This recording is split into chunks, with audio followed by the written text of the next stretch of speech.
Act करोगे और childish वे में एक्ट करोगे या ऐसे डिसीजन लोगे जो कि इमेच्योर हों, या कि जैसे आप सोशली एक्ट करते हो, जैसे आप दोस्तों के साथ होते हो, इसी तरह आप अपने प्रोफेशनल लाइफ में भी होते हो, तो फिर आप नुकसान फेस कर सकते हो, आप चैलेंजेस फेस कर सकते हो, मुमकिन है।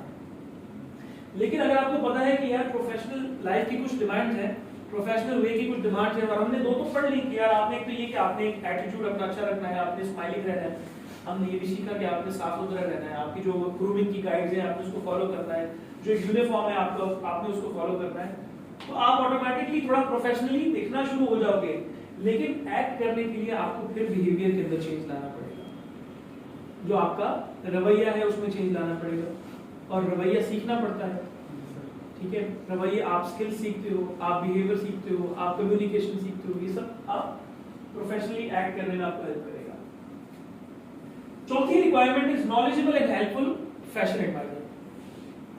Knowledgeable and helpful fashion advisor का होना भी बहुत जरूरी है। क्यों जरूरी है? जब तक नॉलेज नहीं होगी प्रोडक्ट की, आप प्रोडक्ट सेल नहीं कर सकते, और जब तक नॉलेज नहीं होगी आप हेल्प भी ऑफर नहीं कर सकते। एक डॉक्टर के पास आप जाते हो, अगर वो नॉलेज नहीं रखता तो आपको कैसे हेल्प करेगा?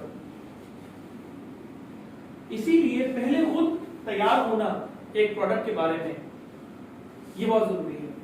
पहले खुद जान लेना कि मैं क्या सेल कर रहा हूं, उसके क्या बेनिफिट्स हैं, क्या फीचर्स हैं, इसमें क्या फायदे हैं, कस्टमर को कैसे कैसे फायदा पहुंचेगा, ये जान लेना, और उसके बाद हेल्प करना, ये जरूरी है। तो ये चौथा है।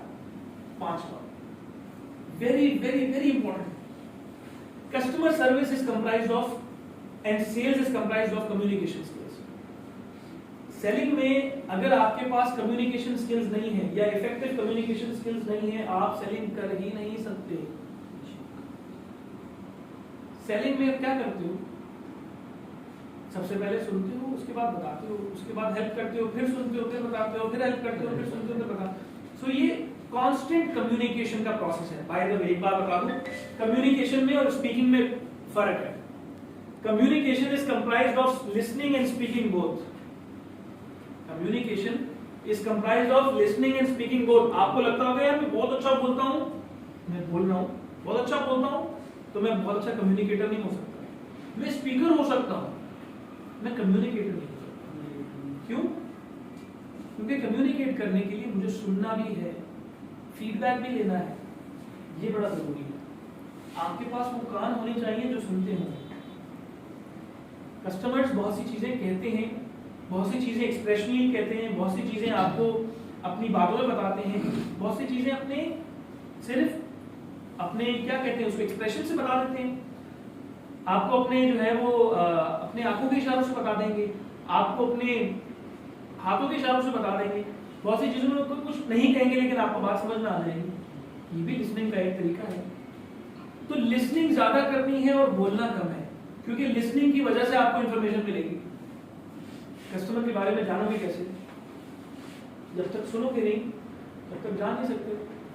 सो लिहाजा जानने के लिए आपको अच्छी तरह सुनना पड़ेगा, इफेक्टिवली लिसन करना पड़ेगा, and then only you can be a good communicator and a good listener.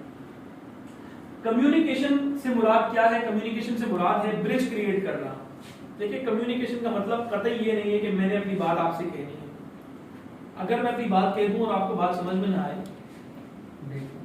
बेकार है, फजूल है, वेस्ट ऑफ टाइम है। अब अगर आप लेट्स सपोज यहाँ पर कोई 5 साल का बच्चा बैठा हुआ है और मैं उसको ये सारी बातें अगर कहना शुरू कर दूं, नहीं समझ में आएगा। वजह क्या है? वजह यह है कि उसकी नॉलेज अभी वो नहीं है, तो मुझे उसके लेवल पे जाके उसको वो बात समझानी पड़ेगी ताकि मेरी बात कनेक्ट हो सके। लिहाजा कम्युनिकेशन एक ब्रिज है जो कि बोलता है कि हमने कॉमनैलिटी क्रिएट करनी है, हमने दो लोगों के अंदर आपसी में जो डिफरेंस है उसको हमने डिफरेंस को खत्म करना है। आप एक डिफरेंट लेवल पे खड़े हो सकते हैं, मैं एक डिफरेंट लेवल पे खड़ा हो सकता हूं, लेकिन मैं अगर एक अच्छा कम्युनिकेटर हूं तो मैं आपके लेवल पर आके आपसे उस तरह से बात करूंगा कि आपको वो बात समझ में आ जाए और मेरा मैसेज भी आप तक पहुंच जाए। ये एक अच्छी कम्युनिकेशन है। लिहाजा जब आप कस्टमर से बात कर रहे हो तो आपकी कोशिश होनी चाहिए कि सबसे पहले समझो कि कस्टमर है कौन, कस्टमर कहां से आ रहा है, उसका बैकग्राउंड क्या है, और फिर आप जब अपनी बात को कन्वे करोगे तो फिर आपकी बात पहुंचेगी। ठीक हो गया, आगे बढ़ते हैं जी।